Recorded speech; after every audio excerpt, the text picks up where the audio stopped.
한 목소리로 봉독하겠습니다. 시작. 예수께서 승천하실 기약이 차감해 예루살렘을 향하여 올라가기로 굳게 결심하시고 사자들을 앞서 보내심에 그들이 가서 예수를 위하여 준비하려고 사마리아인의 한 마을에 들어갔더니 예수께서 예루살렘을 향하여 가시기 때문에 그들이 받아들이지 아니하는지라. 제자 야고보와 요한이 이를 보고 이르되 주여 우리가 불을 명하여 하늘로부터 내려 저들을 멸하라 하기를 원하시나이까. 예수께서 돌아보시며 꾸짖으시고 함께 다른 마을로 가시니라. 길 가실 때에 어떤 사람이 여짜오되 어디로 가시든지 나는 따르리이다. 예수께서 이르시되 여우도 굴이 있고 공중에 새도 집이 있으되 인자는 머리 둘 곳이 없도다 하시고 또 다른 사람에게 나를 따르라 하시니 그가 이르되 나로 먼저 가서 내 아버지를 장사하게 허락하옵소서. 이르시되 죽은 자들로 자기의 죽은 자들을 장사하게 하고 너는 가서 하나님의 나라를 전파하라 하시고 또 다른 사람이 이르되 주여 내가 주를 따르겠나이다마는 나로 먼저 내 가족을 작별하게 허락하소서. 예수께서 이르시되 손에 쟁기를 잡고 뒤를 돌아보는 자는 하나님의 나라에 합당하지 아니하니라 하시니라. 아멘. 오늘은 누가복음 9장 말씀을 가지고 나를 따르려거든 이라고 하는 제목으로 묵상 나눔하도록 하겠습니다. 오늘 본문에는 51절로 55절까지 사마리아인의 배척에 대해서 나와 있습니다. 예수님은 사마리아를 통해서 예루살렘으로 올라가시기 위해서 제자들을 미리 보내셨어요. 예수님이 머무르실 곳을 준비하기 위해서였습니다. 당시 유대인들은 예루살렘으로 올라갈 때에 사마리아로 가지 않고 베레아 길로 해서 우회해서 들어갔습니다. 이유가 무엇인가요? 사마리아 땅을 부정한 땅이라 여겼기 때문이에요. 북이스라엘 멸망 이후에 사마리아는 이방인들과의 통혼으로 인해서 유대인들의 큰 멸시를 받아왔습니다. 예수님 이런 사실을 아셨기에 오히려 더 사마리아 땅으로 들어가기를 원하셨어요. 하지만 사마리아 사람들은 이 예수님의 깊은 의도를 알지 못하고 예수님과 일행을 거부했습니다. 자신들을 무시하고 잘난 척하는 유대인들이 싫었기 때문이에요. 이에 야고보와 요한이 격분했습니다. 사마리아인들 주제에 예수님께서 지나가시겠다는데 거부를 한 것은 있을 수도 없고 있어서도 안 되는 일이었기 때문입니다. 야고보와 요한은 이들에 대한 적대적인 감정과 인간적인 미움의 감정으로 예수님께 하늘로부터 불을 내려서 그들을 멸망시킬 것을 제안합니다. 그러나 오히려 예수님은 분노하는 제자들을 꾸짖으시고 다른 마을로 가셨다는 것이 오늘 우리가 읽은 본문의 내용입니다. 본문이 우리에게 주는 교훈이 있는데 교만한 마음을 버려라는 것입니다. 왜 예수께서 제자들을 책망하셨나요? 그들이 다른 유대인들처럼 민족적인 편견과 우월 의식에서 비롯된 교만한 마음을 가지고 있었기 때문입니다.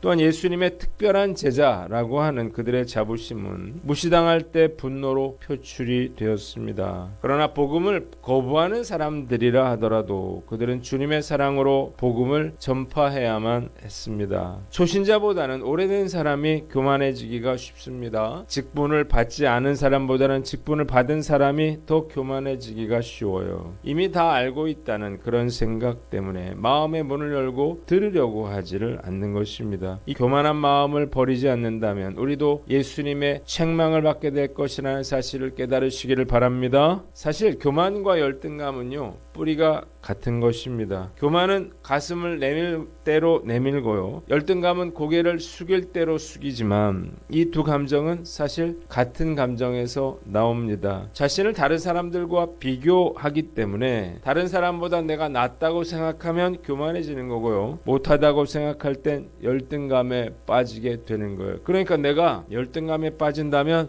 나는 교만한 사람이구나 라고 하는 사실을 아셔야 한다는 거예요. 반면에 겸손한 사람은 자신의 부족함을 아는 사람이죠. 그래서 다른 사람하고 비교하지를 않아요. 교만해지거나 열등감에 빠지지 않는 것입니다. 또한 무시를 당하거나 누군가 나의 잘못을 지적한다 하더라도 화를 내지 않아요. 왜냐하면 나 스스로도 인정하는 일이에요. 맞는 말이에요. 그러니까 화가 날 일이 없는 거죠. 말씀 앞에서 난 어떤가 우리가 한번 스스로를 돌아봐야 할 것입니다. 받은 은혜가 많을수록 겸손해야 합니다. 겸손함을 잃으면 교만해지고요. 교만해지면 열등감에 빠지고 무시를 당하면 분노를 표출하게 되는 거예요. 인간의 마음이라고 하는 것이 얼마나 변덕스러운지, 너그러울 때는 온 세상을 다 받아줄 것처럼 그렇게 세상을 받아들이다가 한번 옹졸해지면 바늘 하나 꽂을 여유 없이 좁아지는 것입니다. 입으로만 죄인이라 말할 것이 아니라 정말 내가 죄인이라고 하는 사실을 알고 애통하는 마음으로 겸손한 자세로 살아야 하는 것입니다. 오늘 하루가 다시 시작됐습니다. 나의 말과 행동에서 겸손함이 나타나는 저와 여러분들 되시기를 주님의 이름으로 축원합니다. 두 번째 본문 57절로 62절인데, 뒤를 돌아보는 자는 하나님 나라에 합당하지 아니함이라고 하는 말이에요. 예수님께서는 당신의 제자가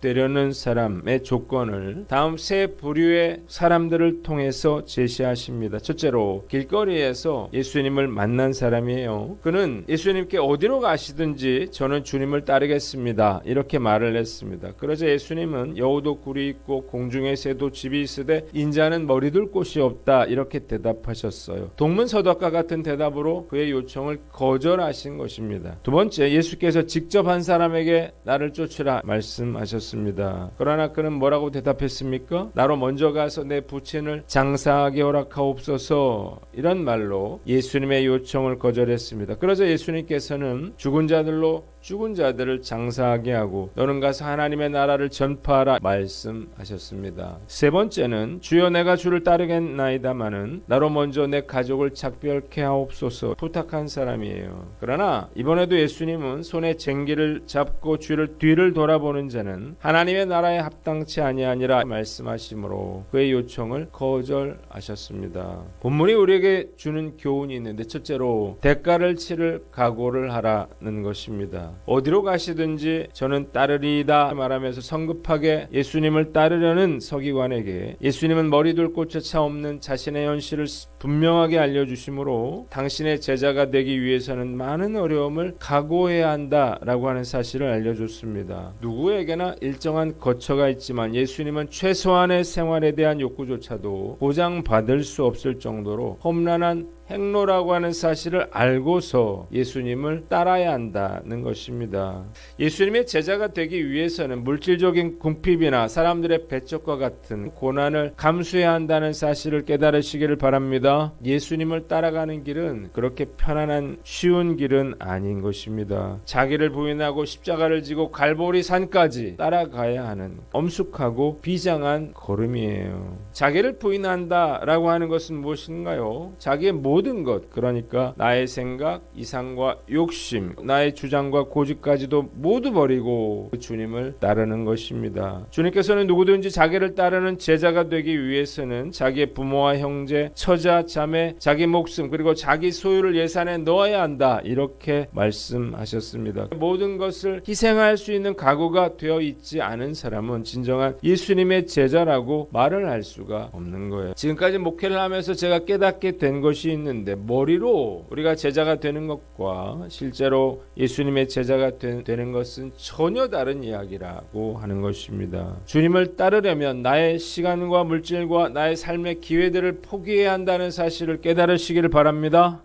뿐만 아니라 우리가 주님을 따라갈 수조차 없고 우리가 예수님의 제자가 될 수도 없는 거예요. 제가 예수님을 따라가면서 많은 대가를 치렀잖아요. 그러면서 또 어려웠던 것은 예수님의 제자들끼리 다퉜던 것처럼 교회에서 사역을 하다 보면 핍박받고 미움을 받으면서 정말 처참한 기분이 들 때가 있더라는 거예요. 그럼에도 참아내고 인내하셔야 된다는 사실을 깨달으시기를 바랍니다. 그게 바로 예수님을 따르는 제자의 삶인 거예요. 십자가 없이는 영광도 없습니다. 누구든지 제 목숨을 구원하고자 하면 잃을 것이요 누구든지 나와 복음을 위하여 제 목숨을 잃으면 구원하리라 말씀하셨습니다. 세상에서 가장 무서운 사람은 죽음을 두려워하지 않는 사람이에요. 죽는 게 무섭지 않은데 무엇이 두려울까요? 이런 사람은 결국 살게 돼 있는 것입니다. 오늘 말씀 앞에서 나는 어떤가 스스로를 살펴보고 죽으면 죽으리라고 하는 마음으로 끝까지 예수님을 따르는 저와 여러분들 되시기를 되시기를 주님의 이름으로 축원합니다. 두 번째는 우선순위를 예수님께 두라는 것입니다. 제자 중 하나가 제자로서의 길을 가기 전에 먼저 부친을 장사하도록 허락해달라 요청을 했을 때 예수님께서 이를 거절하시고 죽은 자로 하고 죽은 자를 장사하게 하라 말씀하셨는데 이상하지 않습니까? 부친을 장사하겠다는데 예수님이 이렇게 말씀하신 이유가 있었습니다. 우선순위를 예수님께 두어야 한다라고 하는 사실을 깨닫게 하기 위함이었습니다. 당시 부모에 대한 효라고 하는 것은 10계명 중 5계명의 기초를 두고 있었기 때문에 자식된 자는 반드시 부모의 장례식에 참여해야만 합니다. 그래서 이 제자의 요청은 매우 합리적인 것처럼 보여요. 예수님의 이 말씀을 잘못 이해하면 기독교를 비윤리적인 종교라 매도하기 쉽습니다. 기독교는 제5계명이 보여주듯이 결코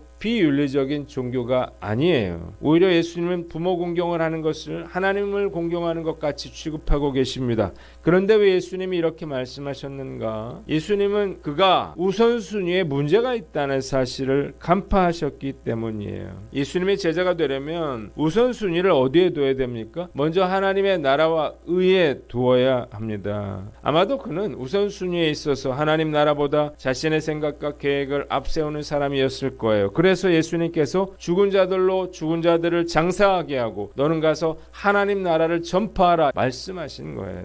제가 지금까지 살아오면서 우선순위와 선택의 문제를 가지고 끊임없이 고민을 해왔습니다. 중고등학교 때는 말할 것도 없고 대학에 진학하고 나서도 학업과 교회 생활을 병행하는 것, 이게 참 고민스럽더라고요. 이게 두 개를 다 잘하기가 쉽지 않더라는 거예요. 이것은 헌신의 문제와도 연결이 되는데 과연 어디까지 헌신을 해야 되느냐라고 하는 그런 문제가 시간은 한정되어 있는데 학업과 교회 생활을 다 열심히 한다? 다 헌신한다? 이건 쉬운 일이 아니었습니다. 저는 그래서 최선을 다해서 교회를 섬기고 나름대로 공부도 하려고 노력을 했어요. 제가 시험 때 다음 날이 시험인데 교회를 가게 되면 제 친구들이 목사님 가신다 아멘 그렇게 저를 놀렸던 기억이 납니다. 월요일이 시험인데 하루 종일 주일날 봉사를 했어. 그럼 공부를 미리 다 해놔야 된다는 걸 말하는 거거든요. 어떤 친구가 저에게 이런 이야기를 했습니다. 교회가 밥 먹여주냐? 저한테 그랬어요. 근데 지금 생각해보면 교회가 밥 먹여주더라고요. 이런 고민은 대학을 졸업하고 직장 생활을 하면서 더욱 심해졌던 기억이 있습니다. 중요한 것은 우선순위의 문제라고 하는 거예요. 예배 참석도 헌금도 봉사도 우선순위를 예수님께 두지 않고서는 결코 할 수가 없는 일이죠. 제자도의 핵심은 우선순위를 예수님께 두는 거예요. 안타깝게도 한국교회 성도들은 많아도 우선순위를 예수님께 두는 제자들이 많아 보이지는 않습니다. 오늘 말씀 앞에서 과연 난 어떤가? 우리가 한번 스스로를 돌아봐야 되겠죠. 피곤하고 지치고 핍박받고 손해보더라도 우리가 끝까지 나는 예수님을 따라가겠다 라고 하는 그런 마음이 우리에게 있어야만 그래야만 우리가 예수님의 제자라 말을 할 수가 있는 거예요. 그 길만이 구원의 길이고 그 길만이 영생의 길이라는 사실을 깨달으시기를 바랍니다. 나는 어떤가? 스스로를 돌아보고 다시 한번 새롭게 우선순위를 예수님께 두고 오늘 하루를 살아가는 저와 여러분들 되시기를 바랍니다. 마지막으로 뒤를 돌아보지 말아라는 것입니다. 제자가 되려면 뒤를 돌아봐서는 안 된다는 사실을 깨달으시기를 바랍니다. 이 말의 의미는 세상적인 것에 대한 집착을 버리라는 거예요. 세상의 염려와 관심이 복음의 사역을 방해할 수가 있기 때문이에요. 그래서 예수님을 따르려면 때로는 가족과의 관계도 초월해야 하는 거예요. 자기의 모든 세상적인 관심도 버리고 포기해야 할 때도 있는 것입니다. 그러므로 우리가 예수님의 제자가 되어서 합당한 복음의 사역자가 되려면 세상의 것을 희생하고 모든 가치에 앞서서 절대적으로 헌신하는 자세를 가져야 한다는 거예요. 마지막 사람은 예수님의 제자가 되기로 작정은 했지만 아직도 세상에 대한 미련은 버리지 못했습니다. 예수님은 그의 제자됨에 대한 결심이 이 작별 인사를 하는 것을 통해서도 번복될 수 있다는 사실을 알고 있었습니다. 그만큼 나약한 것이라는 사실을 알고 계셨기에 그에게 작별의 기회조차 허락하지 않으신 것입니다. 저도 마찬가지예요. 제가 뒷일을 생각했더라면 저는 직장을 그만두지 못했을 거예요. 예수님의 제자로 산다고 하는 것 결코 쉬운 일은 아니지만 살아보니까 그렇게 못할 일도 아니라는 생각이 들어요. 눈 한번 질끈 감고 달려가면요, 주님께서 인도하시고 주님께서 채우시는 역사가 나타난다는 사실을 깨달으시게 돌아보시기를 바랍니다. 그래서 우리가 예수님의 제자가 되기로 했다면 뒤를 돌아보지 말고 주저없이 앞을 보고 달려 나가셔야 하는 것입니다. 자신을 부인하고 자기 십자가를 지고 예수님을 따르는 일은 너무나 힘들고 외로운 길이에요. 그래서 지칠 수도 있고 주저앉고 싶을 때도 있을 것입니다. 그럴 때마다 앞서 십자가의 길을 가신 예수님을 바라보시기를 바랍니다. 예수님은 끝까지 그 십자가의 길을 가셨고 결국 영광을 얻으셨습니다. 우리도 마찬가지예요. 결코 뒤를 돌아보지 아니하고 끝까지 그 예수님의 뒤를 따라감으로 영생과 축복을 누리는 저와 여러분들 되시기를 주님의 이름으로 축원합니다. 기도하겠습니다. 하나님 아버지, 교만한 마음을 버리고 대가를 치르며 우선순위를 예수님께 두고 뒤를 돌아보지 않고 온전히 주님만 따르게 하여 주시옵소서.